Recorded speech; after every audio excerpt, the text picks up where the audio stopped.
Hello students and viewers, welcome to my English classes. आज class 11th के लिए बच्चों हम हॉर्नबिल, आपकी ये बुक है प्रोज की, इसमें लेसन दिया है discovering Tut the saga continues by A.R. Williams.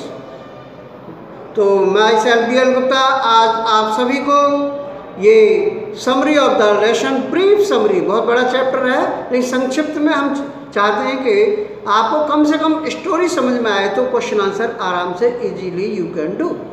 तो let's start the summary of this lesson, the discovering टट।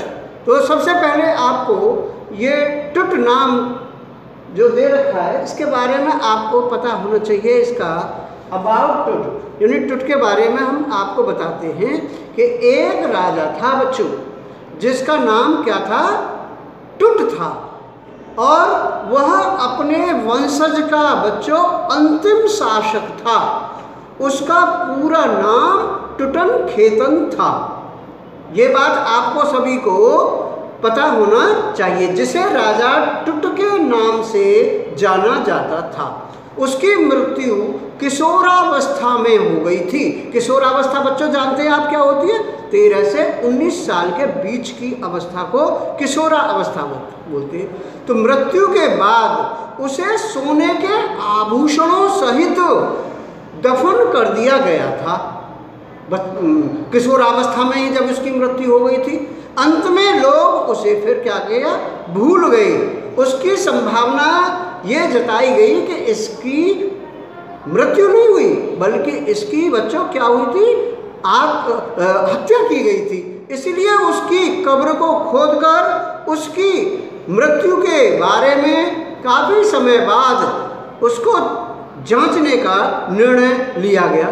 और क्या हुआ, उसकी मृत्यु के काफ़ी समय के बाद उसकी जो कब्र थी उसको खोदा गया और उसकी मम्मी जो होती है, मम्मी जो ढांचा होता है, उसको बाहर निकाला गया बच्चों और उसका सीटी स्कैन किया गया। यह युवा शासक लगभग 3300 वर्ष पूर्व, 3300 वर्ष पूर्व मरा था। और एक ब्रिटिश पुरातत्ववेत्ता जिसका नाम था हावर्ड कार्टर, क्या था, हावर्ड कार्टर, ने सन 1992 में टुट के मकबरे की खोज की और उसकी मृत्यु के रहस्य से पूरे विश्व को चौंका दिया था बच्चों। कार्टर को डर था कि अब जैसे उसकी मृत्यु के साथ क्या था, उसके हीरे जवाहरात से जड़े पूरे लाद करके ही उसको अंतिम संस्कार किया गया था, दफनाया गया था।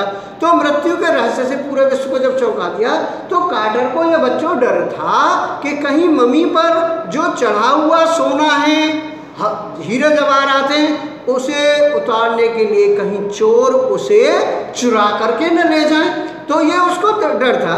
तो टुट के समय में ऐसा क्यों डर था? क्योंकि टुट के समय में यह जिस शाही परिवार से बिलोंग करता था बच्चों, टुट वो असाधारण रूप से बहुत ही धनाढ्य परिवार था, धनी था। इसलिए उसे मूल्यवान कॉलर के साथ, हीरे के और रत्नों से जड़ित हार के साथ और ताबीज, सैंडल, बाजूबंद, आंतरिक ताबूत और मुखौटा के साथ ही इसको बच्चों क्या किया गया था, दफन कर दिया गया था। जब उसकी मम्मी का क्या किया गया था, एक्सरे किया गया बच्चों, एक्सरे किया गया, सीटी स्कैन किया गया, तो यह पता चला कि उसकी छाती की हड्डी और उसकी पसलियां बच्चों क्या थी, गायब थी। तो ये बात हावर्ड कार्टर ने ये सीटी स्कैन, एक्सरे कराने के बाद पता कर लिया। अब क्या है, मिस्र में बहुत सी मम्मी हैं। मम्मी जानते क्या है, डेड बॉडी के बाद उसको दफना देते हैं तो अंदर जो रह जाता है उसका कंकाल नुमा, जैसे लंका में रावण की मम्मी अभी भी है, मम्मी जो उसमें लंका देश में। तो लेकिन राजा टुट मिस्र में, ये मिस्र देश का था, तो राजा टुट मिस्र देश का राजा टुटके की मम्मी मिस्र देश की एक ऐसी मम्मी थी जिसका सीटी स्कैन किया गया। बहुत सी मम्मी तपन हो रही है उसमें, लेकिन राजा टुटकी ऐसी पहली मम्मी है जिसको बच्चों सीटी स्कैन किया गया। सीटी स्कैन कैसे हुआ था? सिर से लेकर के पैर तक किया गया था। तो टुटके सिर का कितना 0.62 mm स्लाइसों में स्कैन किया गया था। ये आपकी डॉक्टरी की भाषा है, 0.62 mm स्लाइस की स्कैन किया गया था। रेडियोलॉजी, ये मेडिकल लाइन की भाषाएं हैं बच्चों, आप चैप्टर को पूरा पढ़ेंगे तो पूर्ण समझ में आएगा। रेडियोलॉजी, फोरेंसिक और एनाटॉमी के विशेषज्ञों ने उन रहस्यों को जांचा जिसने सोने से जड़ित दफनाने वाले मकबरे में इतने दिनों से यह सुरक्षित रही थी। उन्होंने यह पता लगाने का प्रयास किया बच्चों कि इतने दिनों के बाद भी ये कैसे सुरक्षित रहा। तो इस बात का इस चैप्टर में हावर्ड कार्टर ने अपनी सीटी स्कैन करके ये बच्चों इस चैप्टर में राजा टुटकी मैंने आपको ब्रीफ, वेरी ब्रीफ, बहुत बड़ा चैप्टर है और आप इसकी हिंदी करेंगे, क्लासें लगेंगी तो फिर रिवीजन भी होते हैं आप सभी बच्चों के।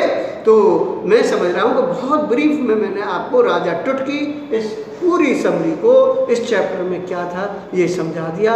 मैं उम्मीद कर रहा हूँ कि सभी बच्चों ने मेरी इस लेक्चर को ध्यानपूर्वक समझा होगा और इस चैप्टर की हिंदी समरी के बाद अब आपको बच्चों इसके क्वेश्चन आंसर करने होंगे। हो सकता है कि क्वेश्चन आंसर ऐसे भी आए जिनमें कुछ चीज़ें ऐसी भी हों जो अभी ब्रीफ समरी में नहीं आई होंगी, क्योंकि बहुत ही ब्रीफ में मैंने ये समरी आपको बताई है ताकि आप इसके क्वेश्चन आसानी से समझ जाएंगे। और उम्मीद कर रहा हूँ कि सभी अपने घर पर अपनी स्टडी पर ध्यान दे रहे होंगे, बुक्स को पढ़ रहे होंगे, हमारे दिए गए जो नोट्स हैं उनको बना रहे होंगे। काफ़ी बच्चे कहते हैं सर क्या हिंदी समरी लिखना है? अरे हिंदी समरी को कॉपी में बच्चों लिख लीजिए, ये आप ही के लिए लाभदायक है, मेरा इसमें कोई लाभ नहीं है। आप लिखेंगे, समय पर याद करेंगे, इसको रिवाइज कर लेंगे।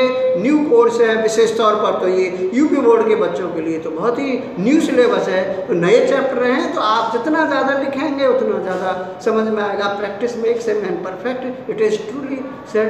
तो ये सही बात है, आप प्रैक्टिस करेंगे अच्छी तरह से आएगा। तो ये मेरा लेक्चर था और आप सभी मन लगा करके करिए, मैं आपका पूरा साथ दूंगा। आपकी कोशिश मेरी यही होगी कि आपको 100% वर्क कराया जाए जिससे आपको कोई दिक्कत ही ना आए 11th क्लास के बच्चों को। ये 11th में समझना बच्चों, इसे ये आपके लिए इंटरमीडिएट की आधी पढ़ाई है, हाफ पार्ट है। लिटरेचर भी पढ़िए, ग्रामर भी पढ़िए, ग्रामर पर तो और ज़्यादा ध्यान दीजिए। तो ये मैं समझ रहा हूँ सभी बच्चे मेरी बात से सेटिस्फाई होंगे, मेरी बात को समझे होंगे। और my lecture is over. Have a good day with best wishes to all the students. Goodbye to all the students.